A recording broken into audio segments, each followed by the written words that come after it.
శ్రీ విష్ణు పురాణము. పూర్వకాలములో నైమిసారణ్యమునందు మైత్రేయుడనే మునుకుల ప్రముఖుడు ఒకరు ఉండేవారు. పురాణేతిహాస విశారదుడుగా పేరెన్నికగన్న పరాశరుండను మునీంద్రుడు తీర్థ పర్యటన చేయుచు మైత్రేయుని ఆశ్రమమునకు వచ్చిరి. ఆ మునీంద్రుని వద్దకు మైత్రేయుడు ఎదురేగి అర్ఘ్యపాద్యాదులు ఇచ్చి మర్యాదలు చేసి ఇట్లు పలికిరి. ఆర్య, పులస్త్య బ్రహ్మ తమకు పురాణేతిహాస పరిజ్ఞానమును వరమిచ్చియున్న క్రమం పెరిగించి విష్ణు కథలను వినిపించి నన్నును నా ఆశ్రమవాసులను కృతార్థులను చేయ ప్రార్థిస్తూ ఉన్నాను అని పలికిరి మైత్రేయ మహర్షి.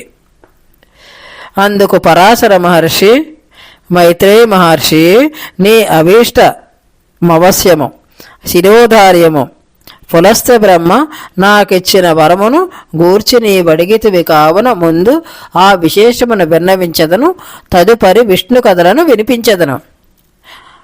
పూర్వము మా తాతగారు వశిష్ఠ మునీంద్రులను విశ్వామిత్ర మహర్షియును ఘోరమగు యుద్ధమును చేసిరి.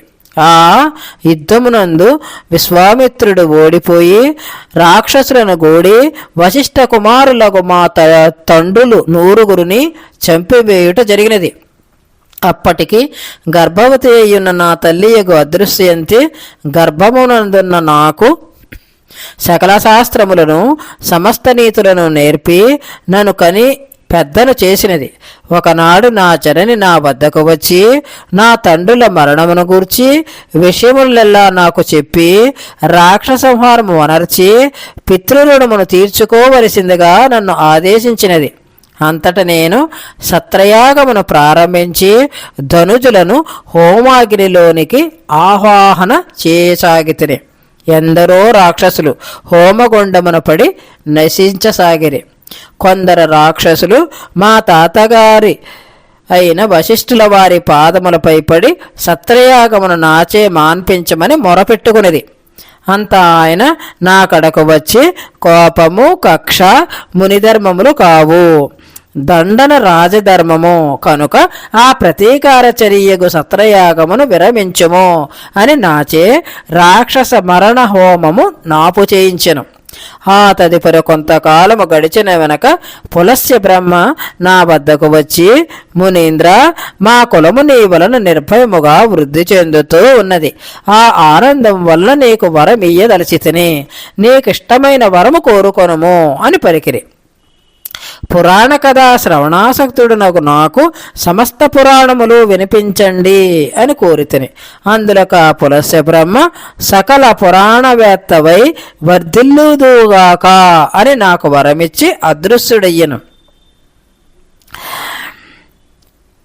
నీకు ఇంకనూ విష్ణు కథ విశేషములల్లా ఎరిగించదను. ఏ కథ వినగోరుచుంటివో తెలుపుము అని అడిగారు పరాశర మహర్షి. అందులకు మైత్రేయుడు ఇలా పలుకుతూ ఉన్నారు. పరాశర మునీంద్ర, పూర్వము లక్ష్మి సముద్రుని కుమార్తె అని విని ఉంటిమి. ఆ వివరము చెప్పుము అని అడిగిరి. అప్పుడు పరాశర మహర్షి ఈ విధముగా చెప్పుచూ ఉన్నారు. తొల్లి అత్రి మహామునికి అనసూయందు ఈశ్వరాంశ సంభూతుడగు దూర్వాసుడు జన్మించరు. ముల్లోకములందు సాటిలేని మేటి ముక్కోపియ్యి దూర్వాసుడొకనాడు సురలోకమునకు పోవచ్చు త్రోవలో విద్యాధర కుమారిని గాంచి ఆమె చెంతగల పారిజాతమాలను అడిగిరి. విద్యాధర కుమారి ఆ మాలికను దూర్వాసుని హస్తమునందుంచి వెడలిపోయెను. ఇంద్రునకు దూర్వాసుని శాపము.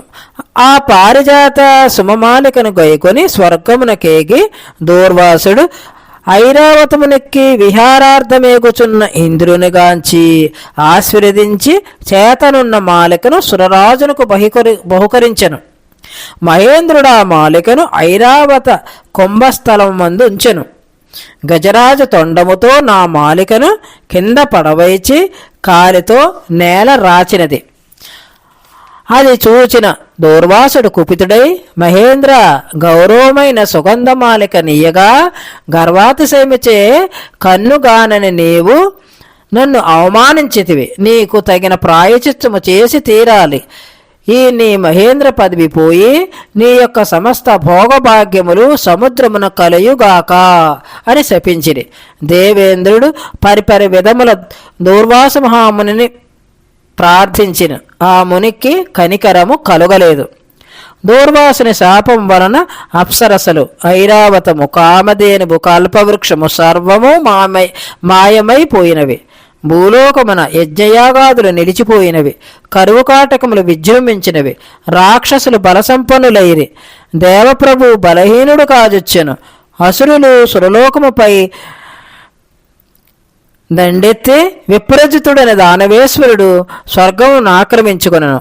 అంత సహస్రాక్షుడు దిక్కుతోచక విధాతకడగేగి మొరపెట్టుకొనెను. క్షీరసాగర మదనం. బ్రహ్మ దేవేంద్రాది సమస్త దేవతలను ఓరడించి వారి నెల్లరను వెంటబెట్టుకుని వైకుంఠమును కేగెను. వారలను చూచిన మహావిష్ణువు విశేషములడిగి భయపడవలదని చెప్పి వారికి ఒక ఉపాయము ఉపదేశించెను. రాక్షసులతో స్నేహము చేసి వారిని ఎట్లయినా ఒప్పించి క్షీర సముద్ర మదనము చేయండి. ఆ ప్రకారము సురాసురులొక్కటయ్యి మందర పర్వతమును కవ్వముగా వాసుకుని తాడుగా పాల సముద్రమును మదించసాగిరి. మునిగిపోవుచున్న మందర పర్వతమును శ్రీ మహావిష్ణువు కూర్మావతారుడై మూపునదాల్చి పైకి తేల్చగా మదించబడిన పాల సముద్రము నందుండి ఐరావతము, కామధేనువు, కల్పవృక్షము మొదలగు దేవేంద్రుని వస్తువులన్నీ వెలుపలకు వచ్చినవి. ఆ తదుపరి గరళము పుట్టగా పరమేశ్వరుడు తాగి కంఠమునందుంచుకుని గరళకంఠుడు అని అనబడుచూ ఉన్నారు. మిగిలిన విషమును పన్నగములు తమ కోరలయందు ఉంచుకునేను. ఆ తర్వాత కడల నుండి లక్ష్మి అవతరించెను. ఆమెను మహావిష్ణువు స్వీకరించి ఉరమును దాల్చెను. చంద్రుడు ఆవిర్భవించగా పరమేశ్వరుడు శిరస్సును ధరించెను. ఎట్టకేలకు అమృతము లభించినది. ఆ అమృతము దేవేంద్రుడు స్వాధీనపరుచుకోగా అసురులు కలహించిరి.